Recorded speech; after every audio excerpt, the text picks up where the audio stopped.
জয় গুরু। অখণ্ড মণ্ডলেশ্বর শ্রী শ্রী স্বামী স্বরূপানন্দ পরমহংসদেবের অমৃতময় বাণী।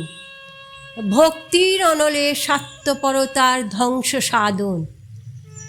শ্রী শ্রী বামুনি রহিমপুরের জনৈক ভক্তিমতী মহিলার নিকটে একটি পত্র লিখিলেন। স্নেহের মা, মনুষ্য জীবন সংগ্রামময় জীবন। সুখ দুঃখের অসংখ্য সংঘাতে ইহা পূর্ণ। এই অফুরন্ত দ্বন্দ্ব কোলাহলের মধ্যে হৃদয়ে বল অটুট অক্ষত রাখিবার একমাত্র পন্থা শ্রী ভগবানের অমৃতময় নাম।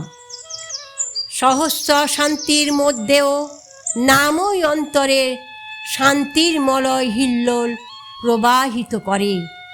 দগ্ধ হৃদয়ে স্নিগ্ধ চন্দন প্রলেপ মাখিয়া দেয়। তার নামকেই তার সত্যরূপ জানিয়া, তার নামকেই তার শ্রেষ্ঠ বিভূতি জানিয়া, তার নামকেই তার সাক্ষাৎ বিগ্রহ জানিয়া মনে প্রাণে এই নামের সেবায় নিজেকে সম্পূর্ণরূপে নিমজ্জিত করিয়া দাও মা। নামের সুধা সমুদ্রে অবগাহন করিয়া অমরত্ব লাভ করো। সংসারের কর্তব্য তোমাকে পিছন হইতে আহ্বান করিবে।